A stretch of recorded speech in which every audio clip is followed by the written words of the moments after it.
Your appearance undermines the professional image we've worked so hard to build here at TechVision. The words hit me like a physical blow as I stood in Marcus Chen's corner office, still clutching my laptop from the all-night coding session that had literally just saved the company millions.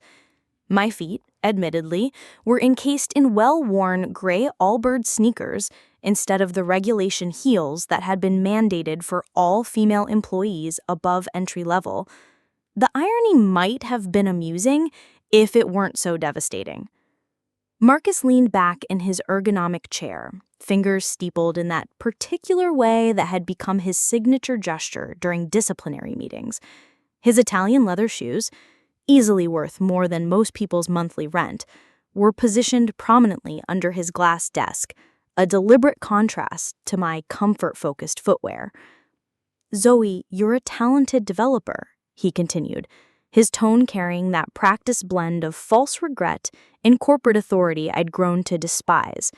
"But talent means nothing if you can't present yourself appropriately. Our clients expect a certain standard."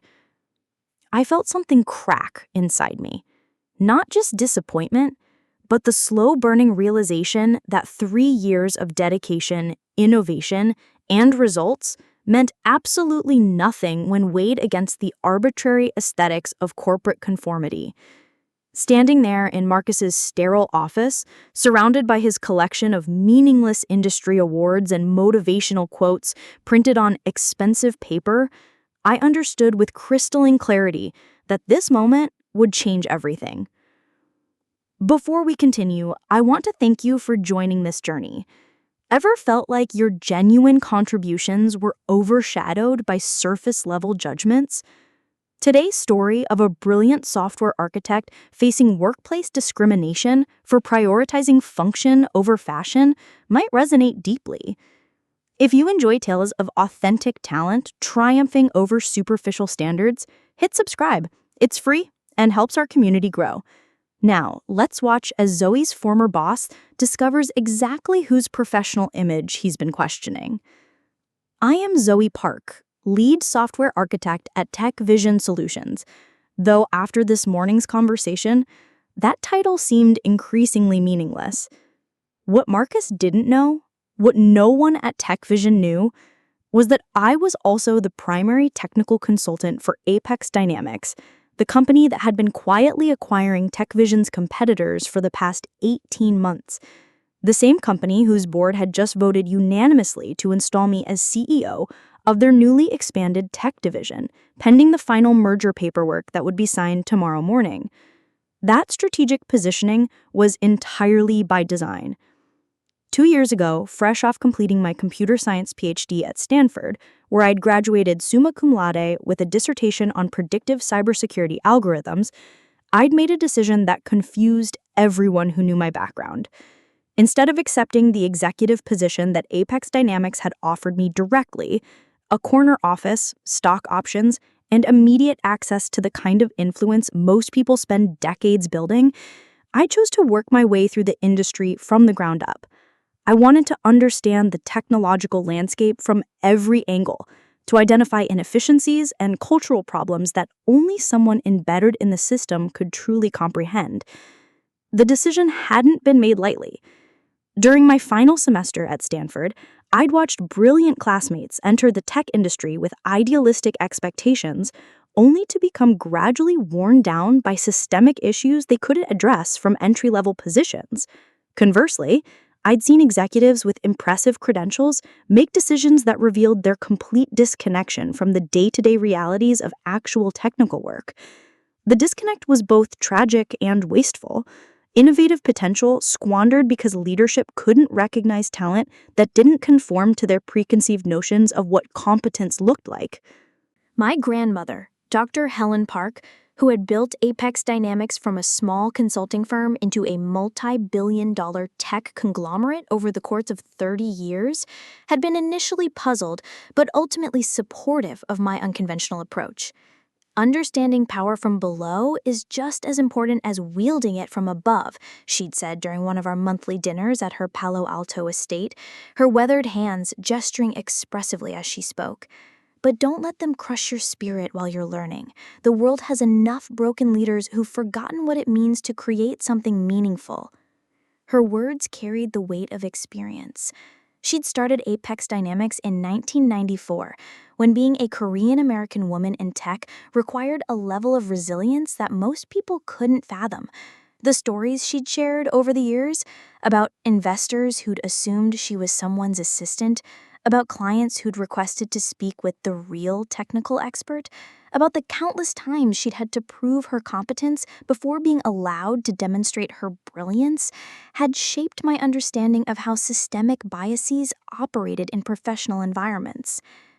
The most dangerous discrimination, she'd told me when I was still in high school, isn't the obvious kind that people can point to and condemn. It's the subtle assumptions, the unconscious biases, the seemingly rational decisions that consistently favor certain presentations of competence over others. That's what maintains the status quo, and it's what we need to understand intimately if we're going to change it. I'd chosen TechVision specifically because their outdated management practices and rigid corporate culture represented everything wrong with traditional tech companies. During my interview process 3 years earlier, I'd recognized the signs immediately. The emphasis on cultural fit that really meant conformity, the dress code that disproportionately impacted women and people from different socioeconomic backgrounds, the management structure that rewarded political maneuvering over technical excellence. My plan had been straightforward. Spend 2 years documenting their inefficiencies from the inside, identifying the specific points where cultural rigidity interfered with innovation, then propose comprehensive reforms when Apex acquired them. What I hadn't anticipated was how personally invested I'd become in the work itself, or how deeply the casual discrimination would affect me on a daily basis. The technical challenges at TechVision were genuinely stimulating. Their client base included several Fortune 500 companies with complex security requirements, and the problems I was tasked with solving required exactly the kind of innovative thinking I developed during my academic research. But every breakthrough was filtered through a management layer that seemed more concerned with maintaining appearances than recognizing results. Take the Meridian Bank project, for instance. 18 months into my tenure at TechVision, we'd been contracted to overhaul their online banking security system, a multi-million-dollar engagement that represented nearly 20% of our annual revenue. The existing system was a patchwork of legacy code and band-aid solutions that had been accumulating vulnerabilities for over a decade. Marcus had assigned the project to Brad Hoffman, a senior developer whose primary qualifications seemed to be his ability to present confidently in client meetings and his adherence to the company's aesthetic standards. Brad wore perfectly pressed button-down shirts, expensive dress shoes, and had mastered the art of using technical jargon to obscure his limited actual understanding of complex systems. Within the first month, it became clear that Brad's approach to the security overhaul was fundamentally flawed. He was essentially applying superficial patches to deep structural problems, creating an illusion of improvement while leaving the core vulnerabilities intact. When I raised concerns during team meetings, Brad dismissed them with the kind of patronizing confidence that suggested he viewed my questions as evidence of my inability to understand the bigger picture. Zoe makes valid points about theoretical edge cases, he'd say, his tone implying that my concerns were academically interesting but practically irrelevant.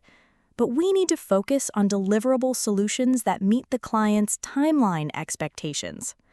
The problem was that my theoretical edge cases represented exactly the kind of attack vectors that sophisticated cybercriminals were actively exploiting. Ignoring them wasn't just short-sighted, it was potentially catastrophic. But Brad's presentation style and his ability to frame complex technical decisions in terms of business priorities made him appear more competent to management than someone who was actually identifying critical security flaws. I started documenting everything: the specific vulnerabilities Brad's approach was leaving unaddressed, the potential impact of those weaknesses, and the additional work that would be required to fix them properly. I also began developing alternative solutions during my own time, creating more robust security protocols that would actually solve the underlying problems rather than just masking them. When I presented my analysis to Marcus, his response was telling. Instead of engaging with the technical merits of my concerns, he focused on my presentation style. "Zoe, your technical skills are impressive, but you need to learn how to communicate these ideas more effectively. Brad's approach might not be perfect, but at least he understands how to manage client expectations and present solutions in a way that builds confidence." The implication was clear. My substance was less valuable than Brad's style. My accuracy less important than his ability to make clients feel comfortable. This was the first time I truly understood how deeply the bias against unconventional presentation of competence was embedded in TechVision's culture. 6 months later, when Meridian Bank's system was compromised in exactly the way I'd predicted, resulting in a data breach that exposed over 50,000 customer records, Marcus's response was to blame unforeseen circumstances, rather than acknowledge that the team had ignored specific warnings about those vulnerabilities. Brad was quietly reassigned to less critical projects, but there was no recognition that his approach had been fundamentally wrong, or that the person who'd correctly identified the problems might have valuable insights about how to prevent similar issues in the future. That incident crystallized my understanding of how TechVision operated. Technical competence was valued only insofar as it supported pre-existing hierarchies and aesthetic preferences. Innovation was welcome, as long as it came from people who looked and sounded like what management expected innovative people to look and sound like. Results mattered, but presentation mattered more. "I understand," I replied evenly to Marcus's dismissal, though my heartbeat hammered against my ribs like a caged bird desperate for escape. "Thank you for the clarification." Walking back to my desk through the maze of suddenly busy colleagues pretending not to have witnessed my public humiliation, I maintained perfect posture, another lesson from my grandmother. Never let them see weakness, Zoe. The moment they smell vulnerability, they'll use it to diminish everything you've accomplished. The walk from Marcus's office to my workstation took exactly 93 seconds. I'd timed it countless times during my 3 years at TechVision, but today it felt like crossing a minefield. Every step was calculated, every expression carefully neutral, every breath measured to prevent the kind of emotional display that would have provided my colleagues with additional ammunition for post-termination gossip. The open office layout that Marcus had implemented 2 years earlier under the guise of promoting collaboration was actually a surveillance system disguised as modern design. From my peripheral vision, I could see heads turning slightly, conversations pausing mid-sentence, and the general atmosphere of barely contained excitement that always accompanied workplace drama. Some of my colleagues were undoubtedly sympathetic, but the architecture of the space made private expressions of support impossible. 3 years ago, when I'd started at TechVision, I'd made a conscious choice to present myself as an ordinary developer rather than leverage my family connections or display the wealth that my consultant fees from other Apex projects had accumulated. My apartment in the slightly unfashionable part of San Francisco was comfortable but unremarkable. A one-bedroom unit with good natural light and reliable internet, furnished with pieces that prioritized functionality over aesthetics. My car was a reliable Toyota Prius rather than the Tesla Model S gathering dust in my grandmother's garage. My wardrobe consisted of quality basics from sustainable brands, rather than designer pieces that would have immediately marked me as different from my colleagues. These weren't hardships. They were strategic choices that reflected my commitment to understanding the real challenges facing working professionals in tech. I wanted to experience firsthand how arbitrary dress codes affected people who couldn't afford multiple sets of professional clothing, how open office layouts impacted concentration and creativity, how management decisions filtered down to affect daily work quality for people without the security of family connections or independent wealth. But Marcus Chen interpreted my practical footwear and focus on functionality over fashion as evidence of unprofessionalism, perhaps even incompetence. He saw my comfortable sneakers and assumed they reflected a casual attitude toward work quality. He noticed my preference for jeans over dress pants and concluded that I lacked the judgment necessary for client-facing responsibilities. He observed my tendency to prioritize substance over style and decided that I didn't understand the importance of professional presentation. The irony was exquisite. Just 8 hours earlier, I had single-handedly prevented what would have been a catastrophic data breach that could have cost TechVision not just millions in damages, but their entire reputation in the cybersecurity space. The malicious code had been embedded so cleverly in a routine system update that our entire security team had missed it. Only my habit of staying late to review code commits line by line had caught the anomaly. The attack had been sophisticated, the kind of advanced persistent threat that most companies never detect until it's too late. The malicious code was designed to look like a standard optimization patch, complete with realistic commit messages and documentation that would have fooled casual inspection. But several elements had triggered my attention: unusual memory allocation patterns, function calls that seemed unnecessarily complex for their stated purpose, and timing behaviors that didn't match the described functionality. I'd spent the entire night methodically deconstructing the code, tracing its execution paths, and identifying exactly how it was designed to exfiltrate sensitive data. The attack vector was brilliantly conceived. It would have activated gradually over several weeks, collecting and encrypting small amounts of data in a way that wouldn't trigger standard monitoring systems. By the time anyone noticed the breach, terabytes of confidential information would have been compromised. Neutralizing the threat required rewriting critical security protocols across multiple systems, testing patches in isolated environments to ensure they didn't interfere with legitimate operations, and coordinating with our international servers to implement fixes across all time zones. The work was technically challenging and logistically complex, requiring the kind of deep system knowledge that takes years to develop and the kind of focused attention that's impossible to maintain without genuine passion for the craft. By 6 a.m., when Marcus strolled into the office with his usual latte and sense of self-importance, I had not only neutralized the immediate threat, but had also developed a predictive algorithm that would identify similar attacks before they could be fully deployed.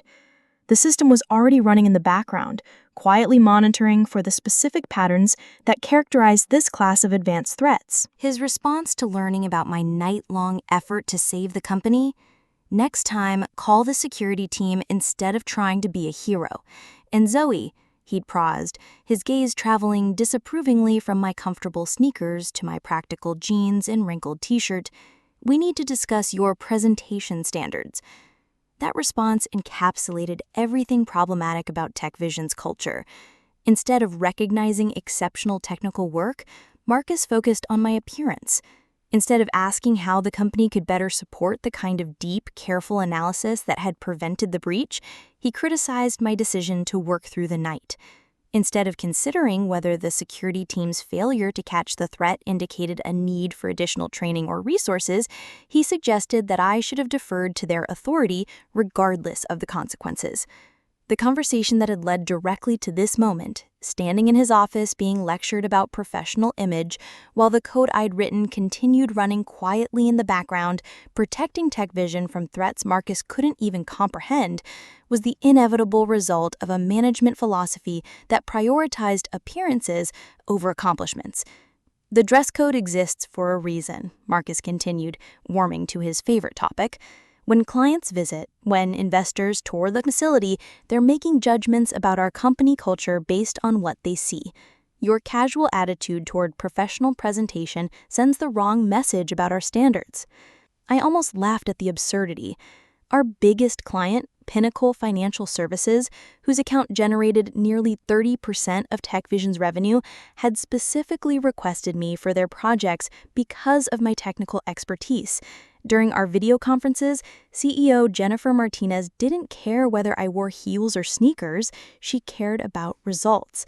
She had explicitly told Marcus during their last quarterly review that my work had exceeded expectations and that she hoped TechVision would assign me to their upcoming digital transformation initiative. But Marcus lived in a world where appearance trumped accomplishment, where the aesthetic of professionalism mattered more than actual professional achievement. His vision of corporate success was rooted in 1990s business culture, when conformity to narrow visual standards was considered essential for client confidence. He seemed incapable of recognizing that the tech industry had evolved, that many of our most successful clients valued innovation and results over traditional presentation formats. The dress code itself was a masterpiece of discriminatory policy disguised as reasonable business practice. On the surface, it appeared gender-neutral, professional attire appropriate for client interaction, but the specific requirements revealed their true impact. Women were expected to wear closed-toe shoes with a heel of at least 1 inch, a requirement that effectively mandated discomfort during long workdays. Men could wear comfortable dress shoes with minimal heel elevation. Women's clothing was subject to detailed restrictions about necklines, hem lengths, and sleeve coverage. Men's clothing requirements were far more flexible.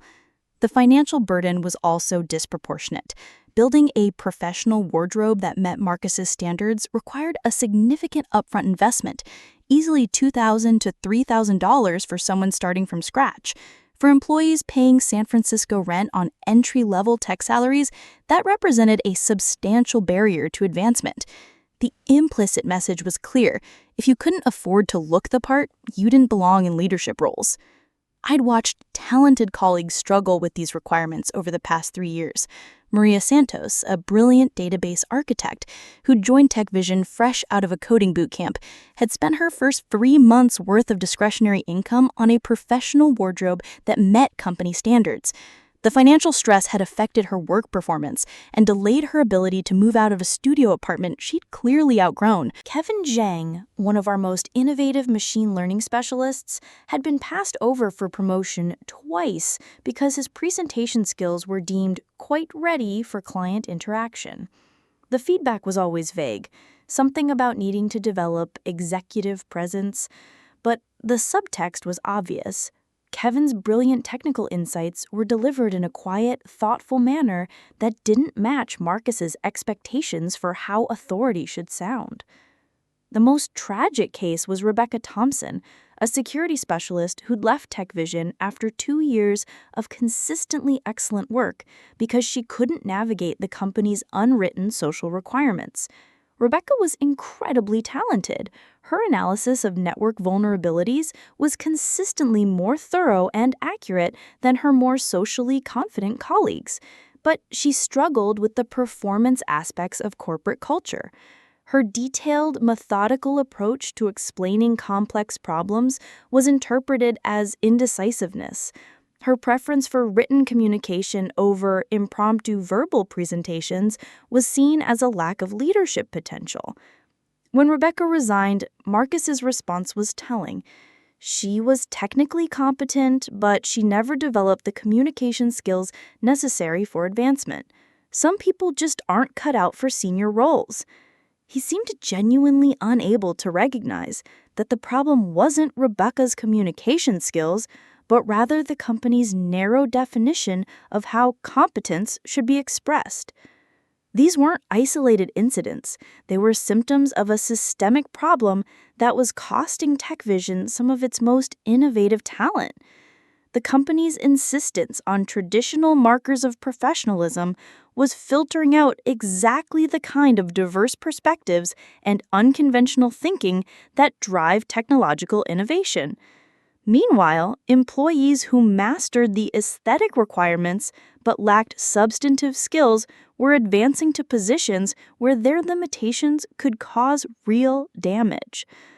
The Meridian Bank project was a perfect example.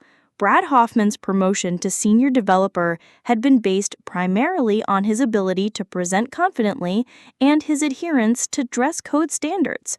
His actual technical skills were adequate for routine tasks, but insufficient for the complex security challenges that major clients required. Yet, Marcus consistently chose Brad for high-visibility projects because he looked the part and could interface effectively with clients. The results spoke for themselves. Brad's projects consistently ran over budget and behind schedule. His code required extensive debugging and often created new problems while attempting to solve existing ones. His client relationships were superficially positive, but lacked the technical depth necessary for long-term success. Yet Marcus continued to view him as a more valuable employee than people who delivered better results but didn't conform to traditional presentation expectations. "I've arranged for HR to escort you out," Marcus said, his tone shifting to administrative finality. "Your access will be revoked immediately. Security will oversee the collection of your personal items." The dismissal was so abrupt, so lacking in basic human decency, that for a moment I stood frozen in disbelief. 3 years of exemplary work, countless late nights, innovative solutions that had directly contributed to the company's growth, all erased because my choice in footwear didn't align with Marcus's narrow vision of corporate respectability. The speed of the termination also revealed Marcus's fundamental misunderstanding of employment law. Firing someone for dress code violations required documented warnings, progressive discipline, and evidence that the employee had been given opportunities to correct the behavior. But Marcus's confidence in his decision suggested he believed that unprofessional attire was sufficient grounds for immediate termination, regardless of performance history or contractual obligations. "I see," I managed, my voice steady despite the turmoil turning in my chest. "Will there be any severance documentation to review?" Marcus waved dismissively. "HR will handle the paperwork. Your final paycheck will include compensation through today, minus any company property that needs to be returned." Even this response revealed his disconnection from basic HR procedures. Severance packages require careful legal review, especially when terminating long-term employees with specialized skills. The casual dismissal of severance discussions suggested that Marcus either didn't understand the potential legal implications of his decision or was so confident in his authority that he believed those implications didn't apply to him. As I walked toward the door, I caught sight of my reflection in his wall-mounted monitor. The woman looking back at me wore comfortable sneakers, practical clothing, and an expression of quiet dignity that no dress code could dictate. Tomorrow, that same woman would walk into this building wearing the exact same sneakers, but with a very different title and an entirely new perspective on what constituted professional standards. "One more thing, Marcus," I said, turning back with a smile that felt genuinely warm for the first time in months. "Thank you for this conversation. It's been incredibly illuminating." His expression flickered with confusion at my unexpected gratitude, but I was already walking away, my comfortable shoes silent on the polished concrete floors as I headed toward what I knew would be the most transformative 24 hours of my career. The HR escort was exactly as humiliating as Marcus had intended it to be. Janet Morrison, who had always been cordial during our brief interactions, now avoided eye contact as she efficiently supervised the packing of my personal items under the watchful gaze of a security guard, whose discomfort with the situation was palpable. Janet had been with TechVision for nearly a decade, long enough to witness the gradual transformation from a scrappy startup where results mattered most to a rigid corporation where appearance had become paramount. I'd always sensed that she disagreed with many of Marcus's policies, but her position required her to implement them, regardless of her personal opinions. "I'm sorry it came to this, Zoe," Janet murmured as I packed my backup laptop charger and the small succulent plant that had survived 3 years on my desk despite the building's artificial lighting. "Your work has always been exemplary." "Thank you, Janet," I replied quietly. "I appreciate you saying that." The security guard, a middle-aged man named Robert, who'd nodded politely to me every morning for 3 years, shifted uncomfortably as he watched me collect my belongings.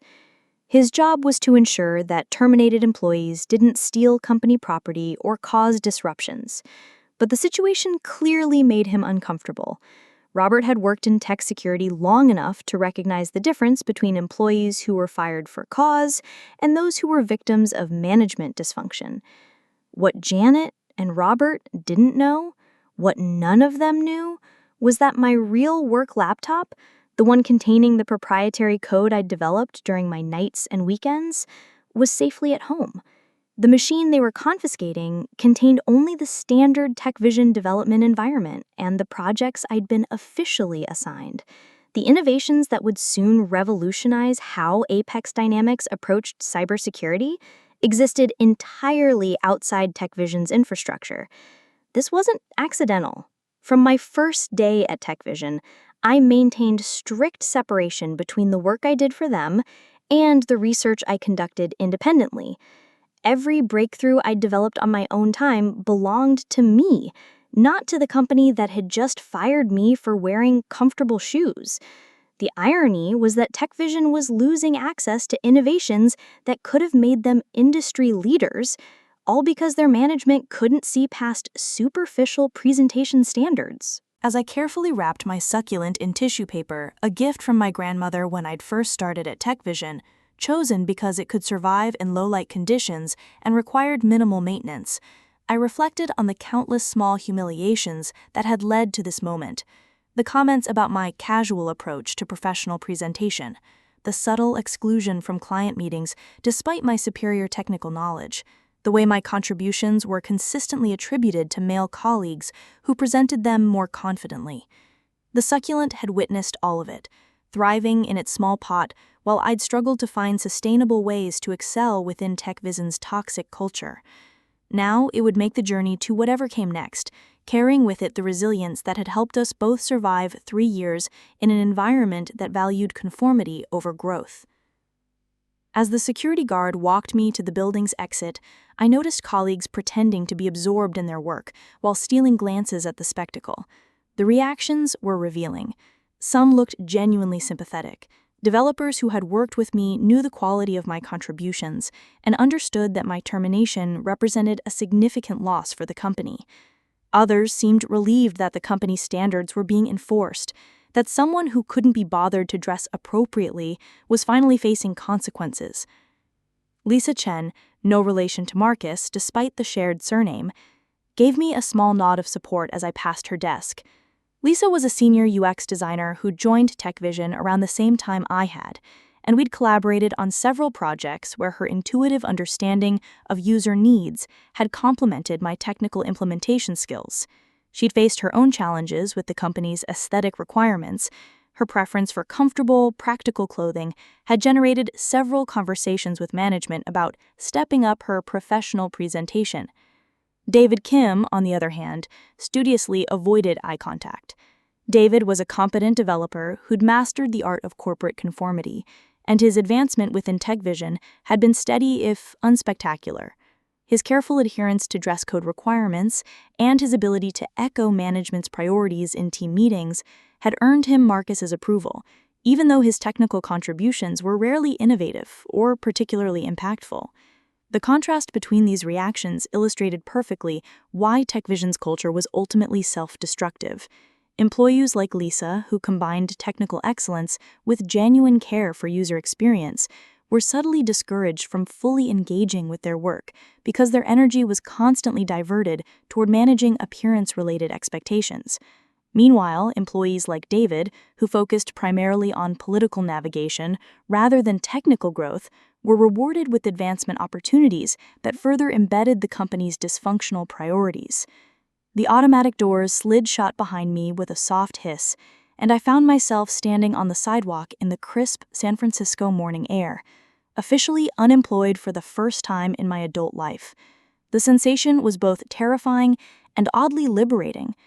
San Francisco's morning energy was intoxicating, people hurrying to work with purpose and determination, street vendors setting up for the day, the distant sound of BART trains carrying thousands of professionals toward their various destinations. For 3 years, I'd been part of that daily rhythm, walking these same streets with the weight of TechVision's dysfunction on my shoulders. Now, for the first time in years, I felt the possibility of genuine freedom. My phone buzzed with a text message from my grandmother. Board meeting concluded successfully. Merger paperwork finalized for tomorrow morning's signature. How did your last day at TechVision go? I smiled as I typed my response. Exactly as planned. See you at dinner tonight? Her reply came immediately. Wouldn't miss it. Bring those sneakers. I want to see what caused such a professional crisis. That evening, sitting in my grandmother's elegantly appointed dining room overlooking the bay, I recounted the day's events while she listened with the focused attention that had made her one of Silicon Valley's most formidable negotiators. My grandmother's house was a testament to the possibility of success achieved through substance rather than style. The architecture was understated but magnificent, with clean lines, natural materials, and floor-to-ceiling windows that showcased the spectacular view without overwhelming the interior spaces. The furnishings reflected her practical aesthetic, beautiful pieces chosen for comfort and functionality rather than status or trendiness.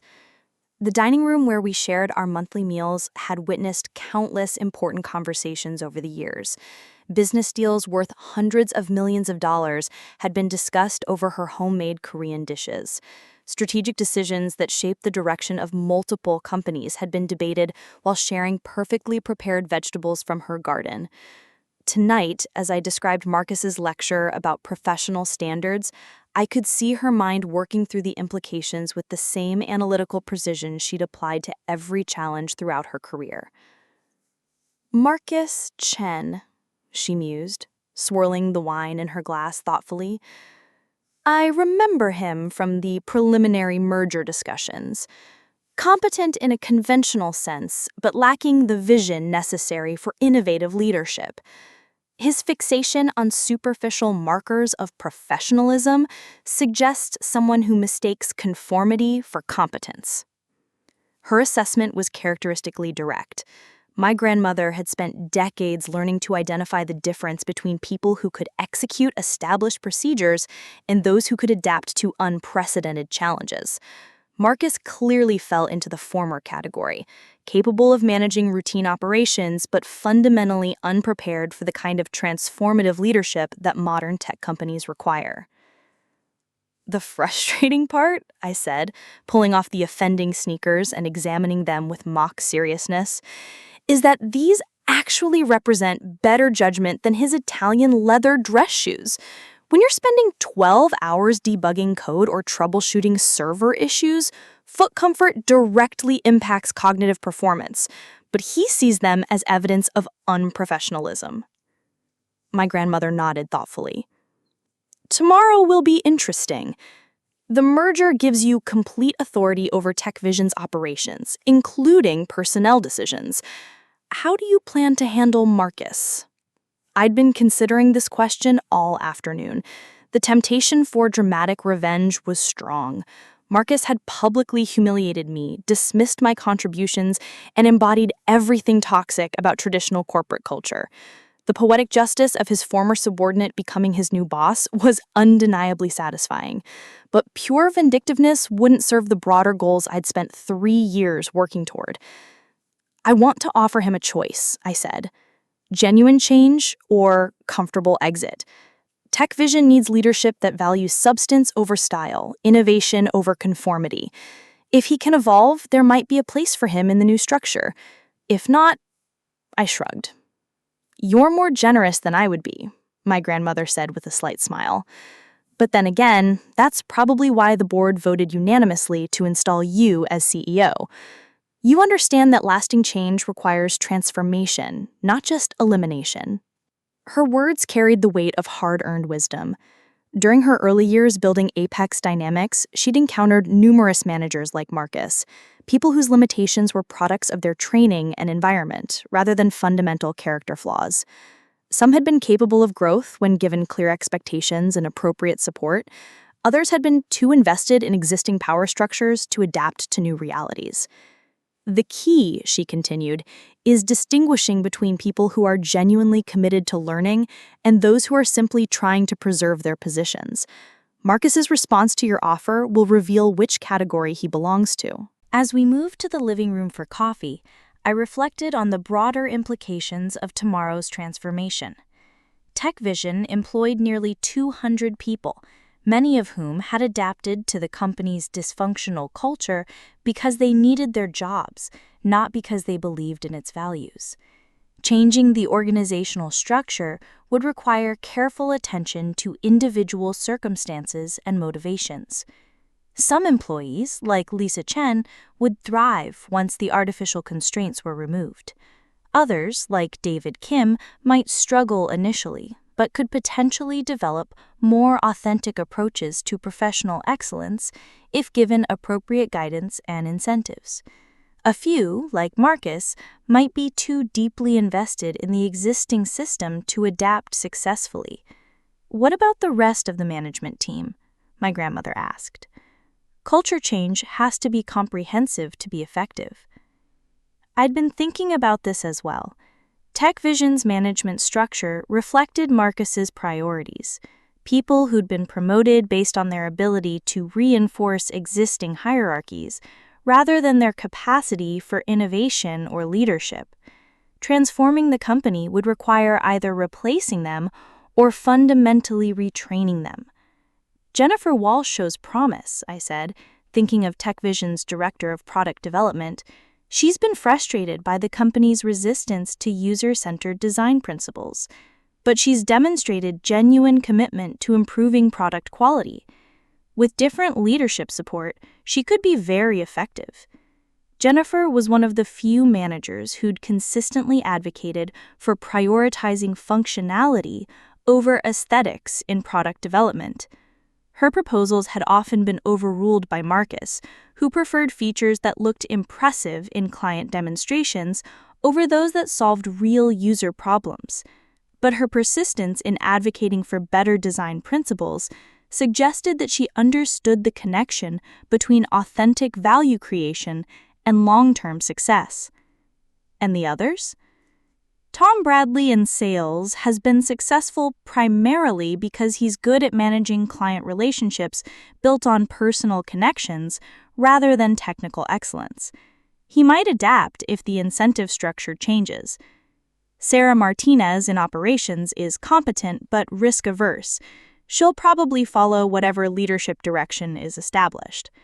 The real question is whether they can internalize new values or if they'll just perform compliance theater until they think it's safe to revert to old patterns.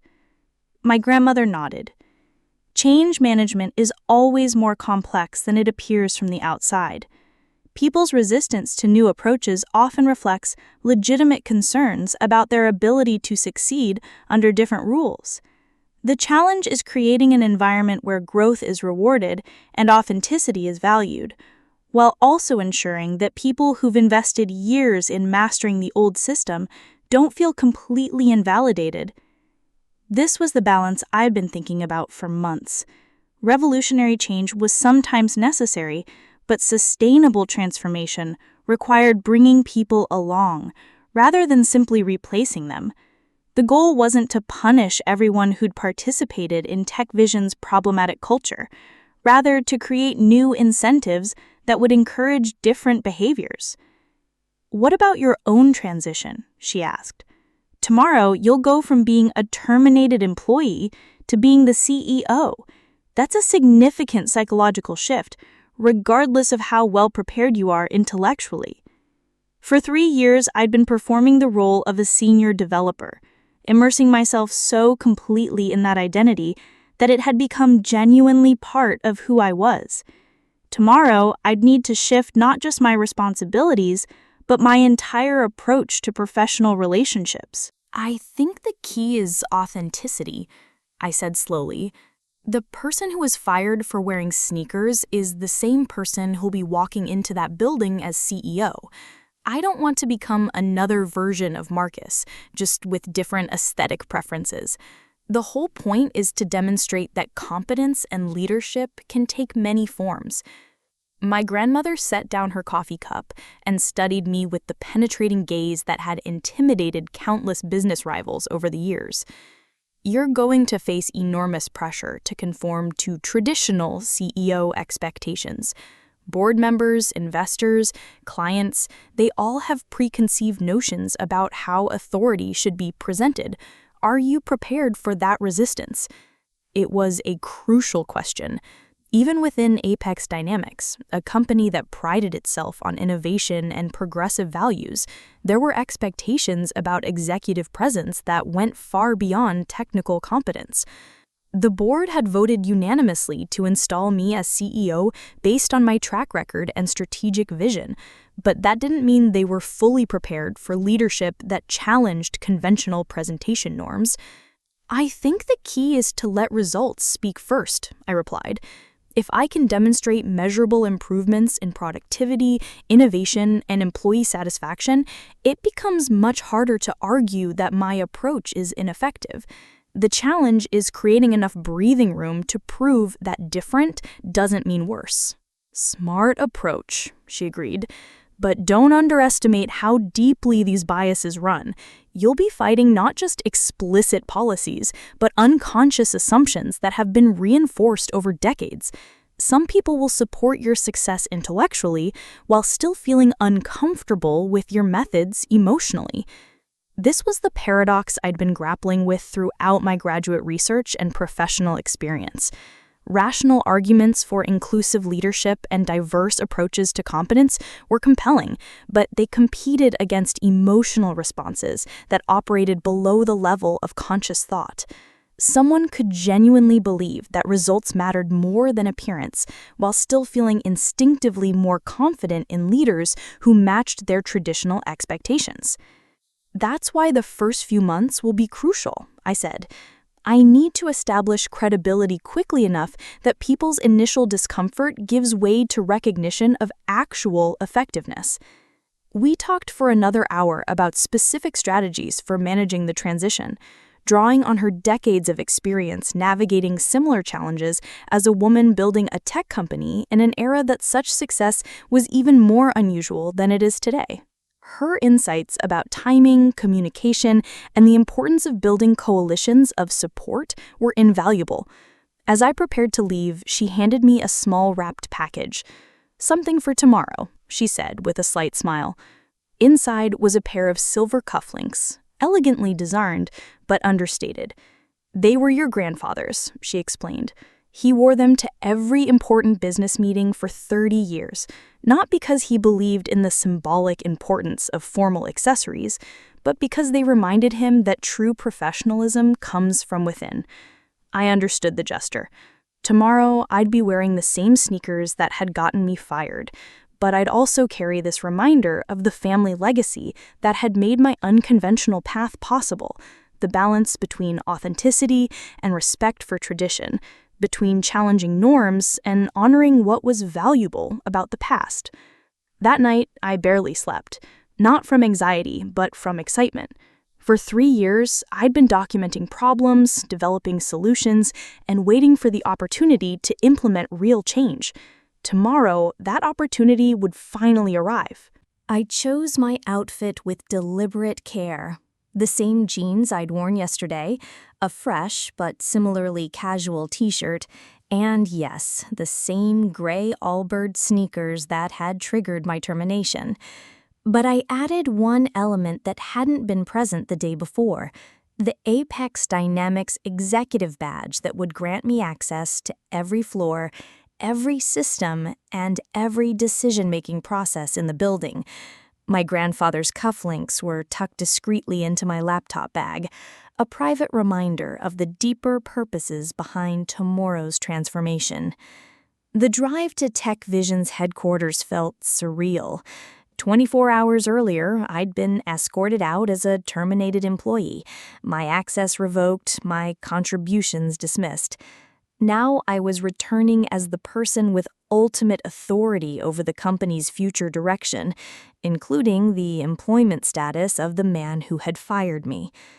San Francisco's morning traffic gave me time to mentally rehearse the day ahead. The merger paperwork would be signed at 8 a.m. sharp, making the transfer of authority legally official before most TechVision employees had finished their morning coffee. I'd have a brief window to meet privately with key personnel before making the general announcement, which would require careful choreography to ensure the right tone was established from the beginning. I parked in the executive section of the garage, a privilege I'd never had access to during my 3 years as a senior developer, and took the elevator directly to the executive floor. The physical act of using my new badge to access previously restricted areas was symbolically powerful. The same person who'd been denied advancement opportunities because of aesthetic concerns now had unrestricted access to every aspect of the company's operations. The executive assistant who greeted me was clearly flustered, having received last-minute instructions about the change in leadership, but lacking details about the new CEO's identity. "Miss Park, I'm Sarah Chen, no relation to Marcus," she added quickly, as if anticipating my thoughts. "Welcome to TechVision. Is there anything I need to prepare for the all-hands announcement?" Sarah's nervousness was understandable. Executive assistants were often the first to sense shifts in organizational power dynamics, and sudden leadership changes could dramatically affect their job security. Her immediate clarification about her relationship to Marcus suggested she was concerned about potential guilt by association. "Thank you, Sarah. Just ensure that the conference system is ready for a building-wide broadcast at 10 a.m., and please ask Marcus Chen to join me in the main conference room at 9:30. Her professional composure wavered slightly. "Should I mention that this concerns the leadership transition?" "Just tell him the new CEO wants to meet with him privately before the general announcement. I think he'll find the conversation illuminating." The 20 minutes before Marcus's arrival gave me time to review the conference room that would serve as the setting for our conversation. It was a sterile space designed to impress rather than facilitate genuine communication. Expensive furniture, state-of-the-art audio-visual equipment, and windows positioned to provide an impressive view of the San Francisco skyline. Everything about the room reinforced traditional hierarchies and conventional approaches to business authority. I chose to sit at the side of the table rather than at the head, a subtle signal that tomorrow's conversation would be different from the typical power dynamics that usually played out in this space. The positioning was also practical. It would allow Marcus to see my expression clearly, making it easier to gauge his reactions and adjust my approach accordingly. At exactly 9:30, Marcus entered the conference room with the confident stride of someone who assumed he was about to meet his new boss, possibly to discuss the personnel decision he'd made yesterday, perhaps to receive commendation for maintaining company standards in the face of employee pushback. His expression shifted through several distinct phases as he processed what he was seeing. Confusion as he recognized me, disbelief as he noticed my executive badge, and finally, horrified comprehension as the implications became clear. "Zoe," he managed, his voice barely above a whisper, "what are you doing here?" "Good morning, Marcus," I replied pleasantly, gesturing to the chair across from me. "Please sit down. We have quite a bit to discuss." He remained standing, his carefully maintained composure cracking like ice under pressure. "I don't understand. You were terminated yesterday for violating the company dress code policy. Security escorted you out." "You're absolutely right," I agreed. "You did fire me for wearing sneakers during an all-night coding session that prevented a catastrophic security breach. And yes, I was escorted out by security. But that was yesterday, when I was a senior developer. Today, I'm the CEO of TechVision Solutions, following the completion of Apex Dynamics' acquisition of this company." The silence that followed was profound. Marcus slowly sank into the offered chair, his face cycling through shades of pale that I hadn't known were humanly possible. You're the new CEO?" he stuttered, his usual authoritative demeanor completely absent. I am indeed.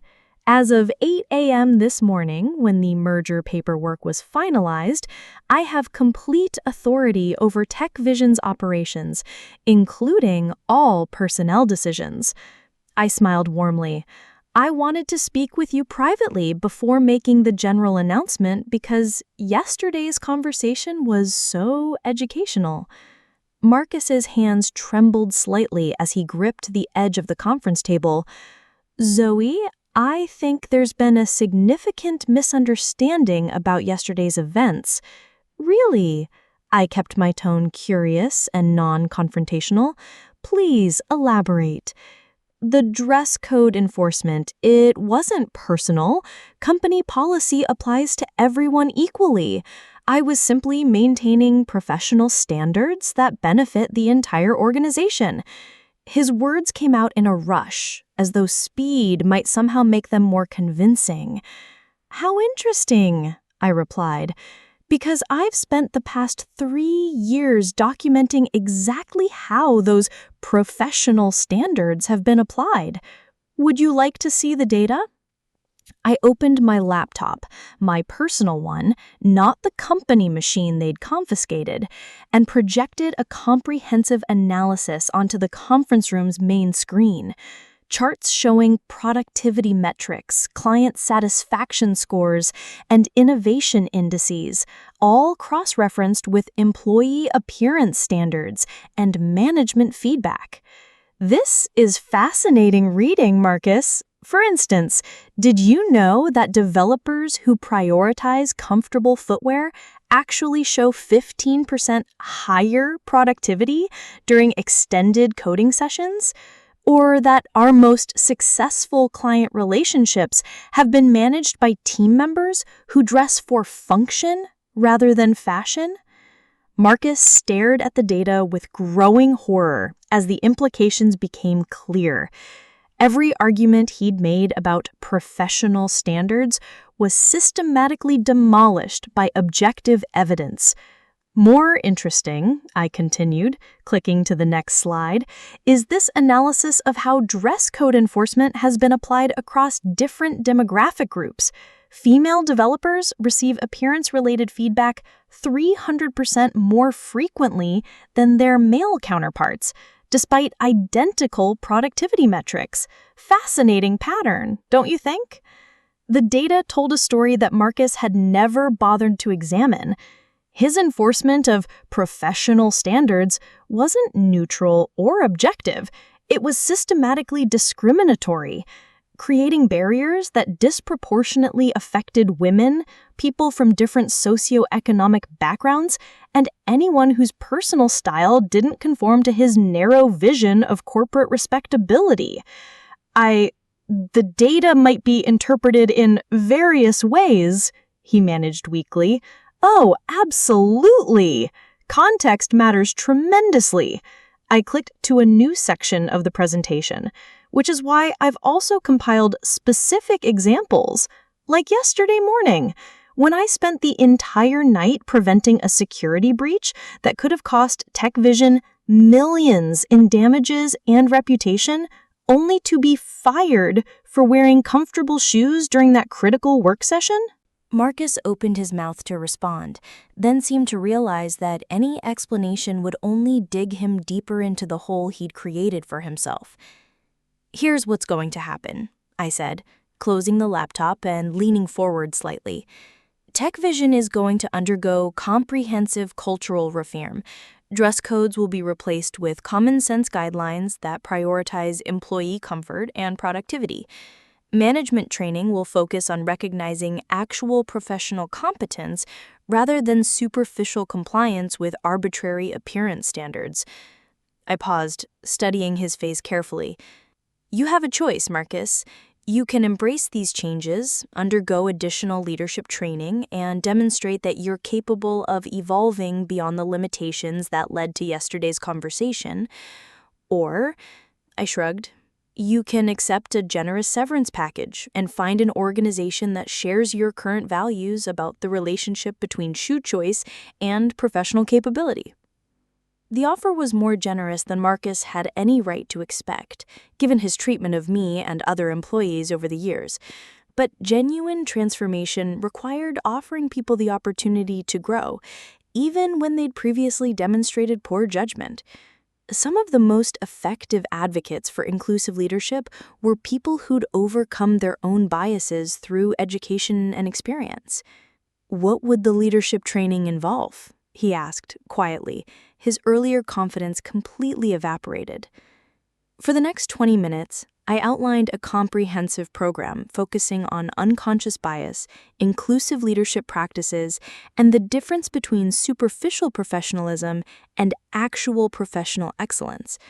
The training would be intensive, a combination of workshops, mentoring, and practical exercises designed to help participants recognize and address their own assumptions about competence and leadership. "The program isn't punitive," I explained. "It's developmental.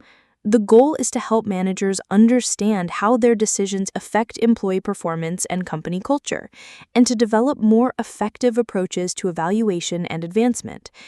Some participants find the process challenging because it requires examining beliefs they've never questioned, but those who complete it successfully often become some of our most effective leaders. Marcus listened with the careful attention of someone whose career prospects depended entirely on his response. The training I was describing represented a fundamental challenge to everything he'd believed about management and leadership. Success would require not just intellectual understanding, but genuine emotional growth.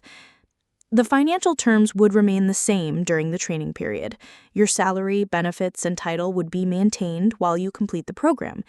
If you successfully demonstrate the new leadership competencies, there would be opportunities for continued advancement within the restructured organization. If you decide the changes aren't compatible with your career goals, the severance package would provide financial security while you explore other options. It was a fair offer. More than fair, considering the circumstances. Marcus would have 6 months to prove he could evolve beyond his current limitations, with full financial support and professional development resources. The alternative was a severance package generous enough to support him while he found a position better suited to his current skill set. "I need time to consider," he finally said.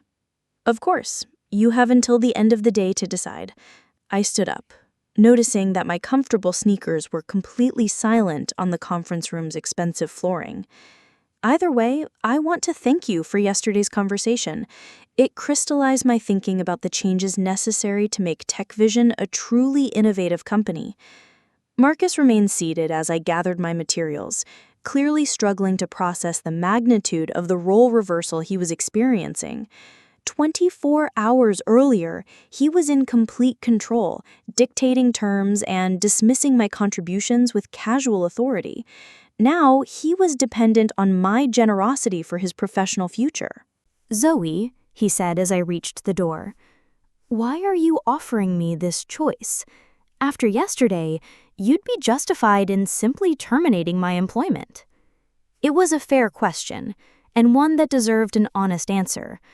Because transformation is more powerful than revenge, Marcus. Leadership and competence, not just replacing people who've made mistakes under the old system.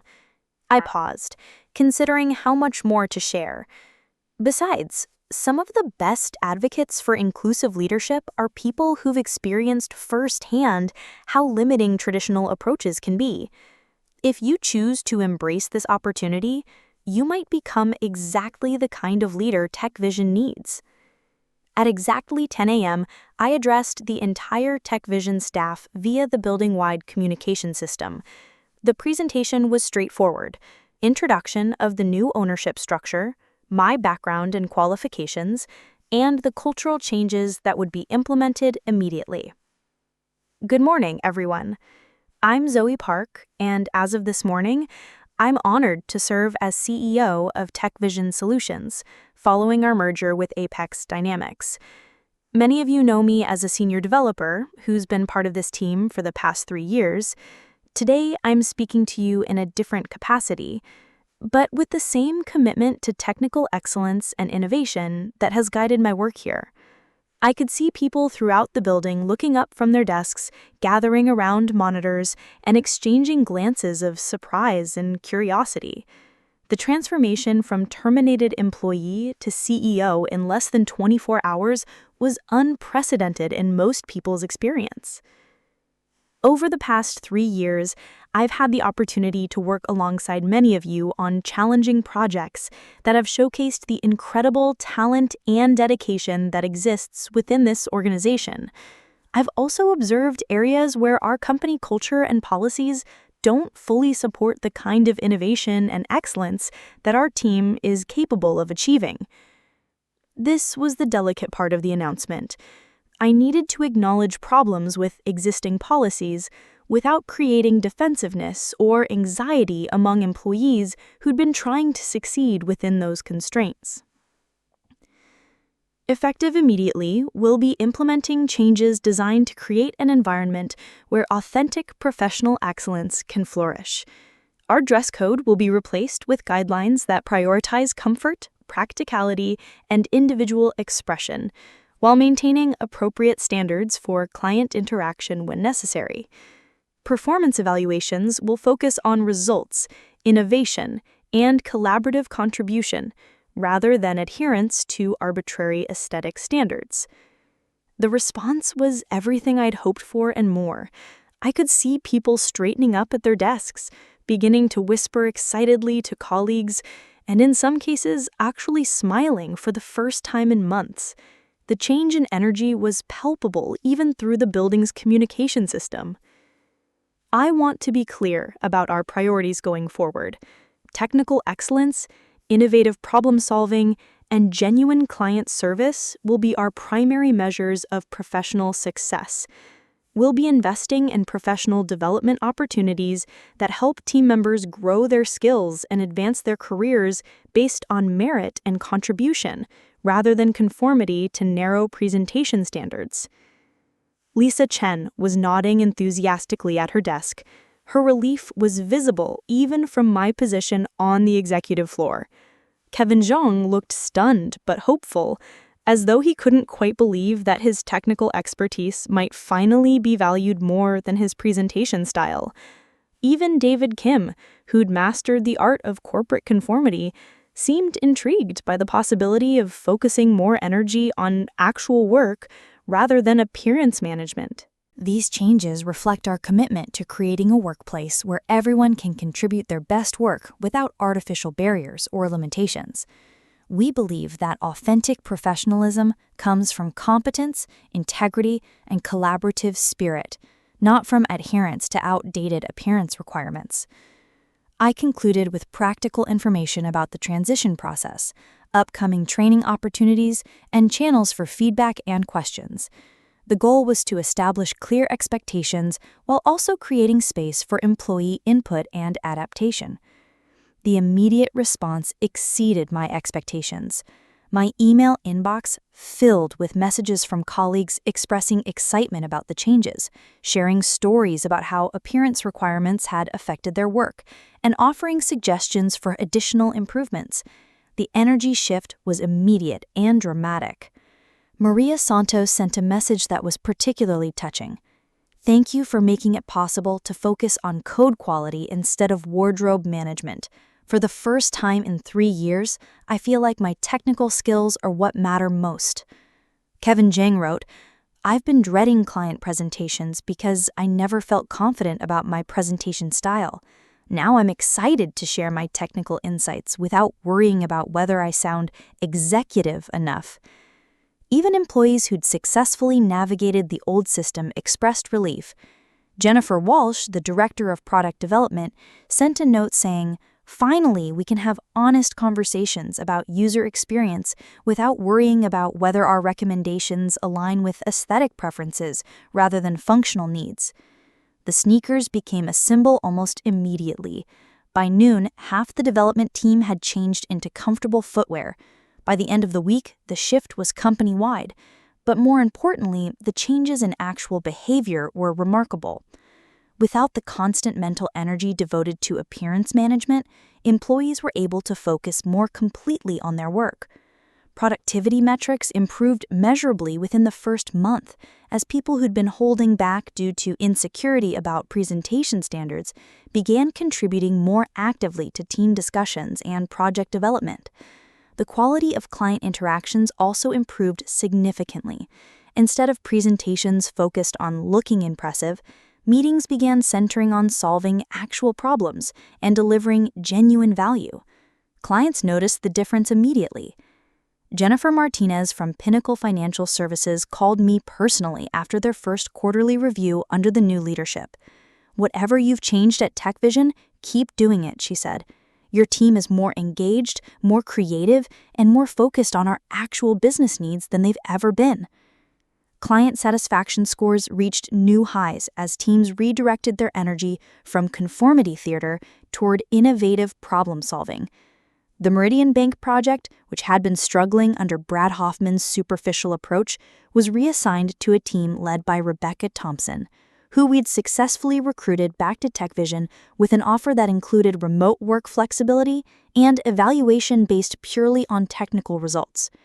Rebecca's return was particularly symbolic. Under Marcus's leadership, she'd been marginalized because her communication style didn't match traditional expectations. Under the new system, her methodical approach and attention to detail made her one of our most valuable team leaders. The Meridian project was completed ahead of schedule and under budget, with security protocols that exceeded industry standards. Marcus ultimately chose to accept the severance package, admitting during our final conversation that he'd never been comfortable with the leadership requirements of a truly innovative tech company. His departure was handled professionally and respectfully, with no public recrimination or humiliation. "I appreciate the opportunity you offered," he said during our exit interview, "but I think we both know that I'm not the right person to lead in this new environment. The training program sounds valuable, but I'm not sure I'm capable of the kind of fundamental change it would require." His honesty was refreshing and suggested that he'd gained some self-awareness through the process.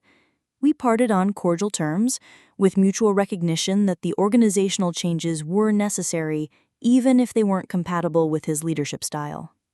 6 months later, as I reviewed TechVision's integration into the Apex Dynamics family of companies, I reflected on how a single pair of sneakers had catalyzed the kind of cultural transformation I'd been working toward for 3 years.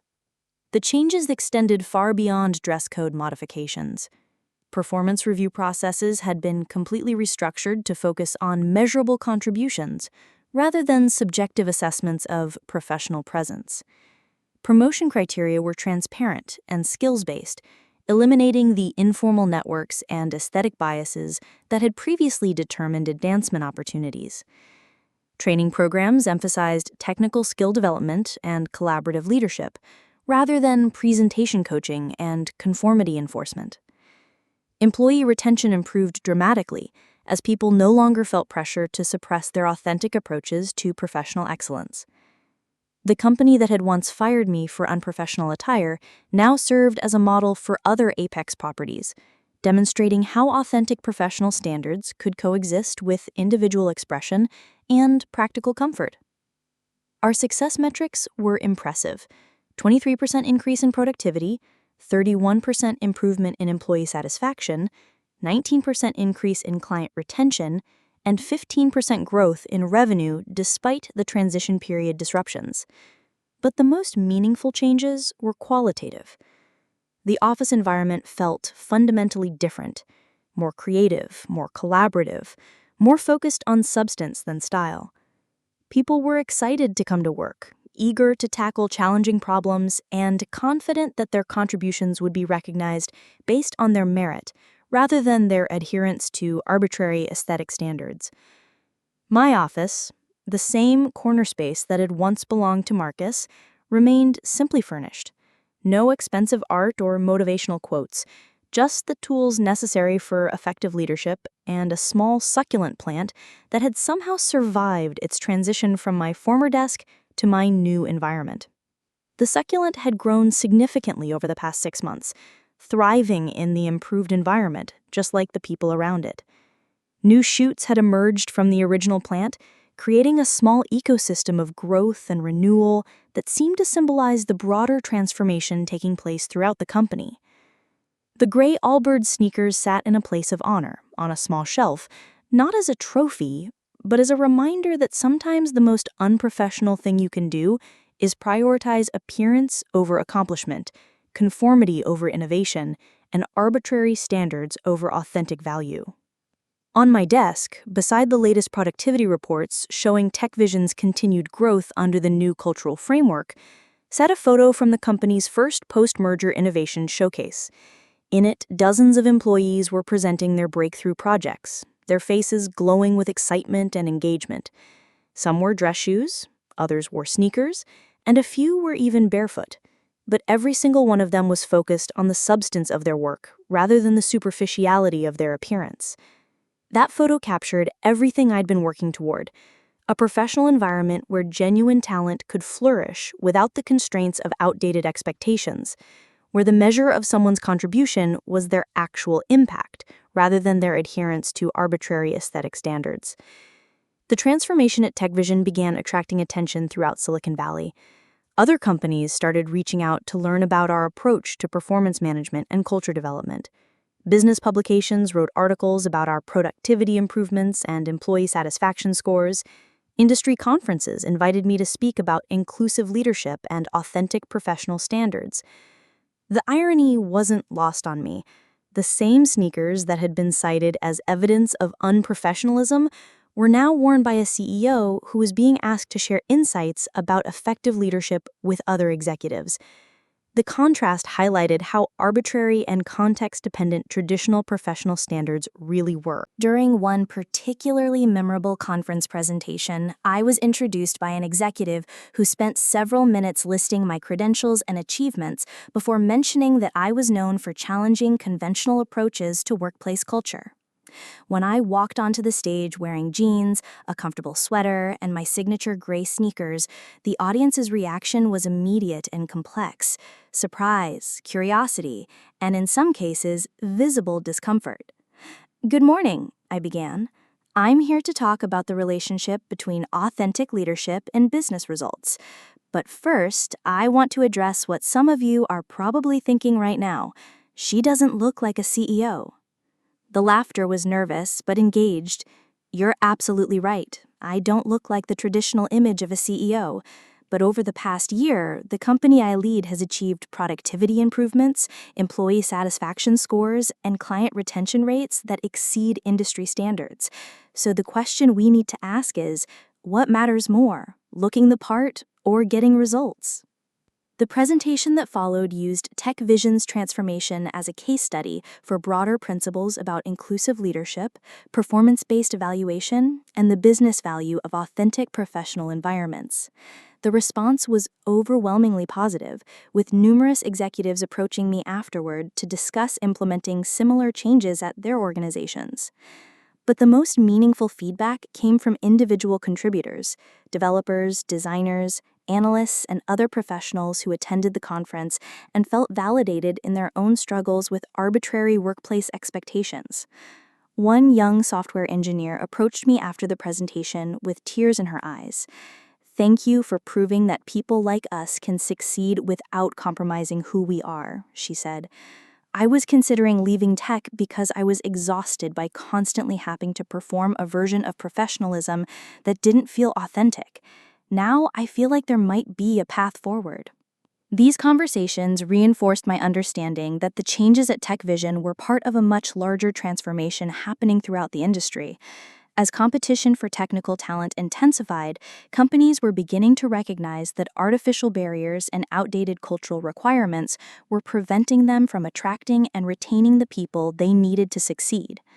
The intercom on my desk buzzed softly. "Ms. Park, your grandmother is on line 1. Something about planning next quarter's board presentation?"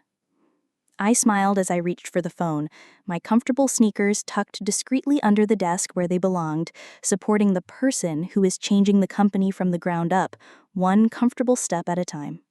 "Hi, Grandma," I answered, looking out at the bustling floor of innovative developers who were finally free to be their authentic professional selves.